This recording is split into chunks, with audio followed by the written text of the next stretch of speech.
di Torino, con il voto di oggi il Consiglio regionale dà un grosso contributo per una serie di categorie. Di che cosa si tratta? La norma che abbiamo appena approvato sull'edilizia, su alcune parti dell'urbanistica, incidendo in alcuni aspetti del patto di stabilità, allora, innanzitutto dà certezze nei tempi rispetto alle pratiche della pubblica amministrazione.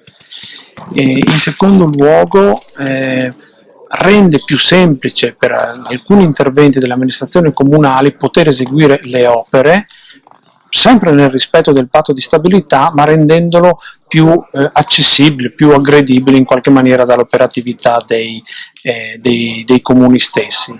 Rende flessibile in qualche maniera anche l'operato delle pubbliche amministrazioni in funzione delle esigenze dei cittadini. C'è un aspetto però che mi piace sottolineare: questa norma nasce da un lavoro fatto in questi mesi insieme agli utenti, a coloro che utilizzano le norme, a coloro che le norme le conoscono bene, da un lato i professionisti, dall'altro le imprese edili, il settore, che fanno parte di un settore che è particolarmente in crisi in questo momento, e ci hanno aiutato a trovare alcune strade, alcuni interventi che possono agevolare la loro operatività, e i comuni e gli enti locali.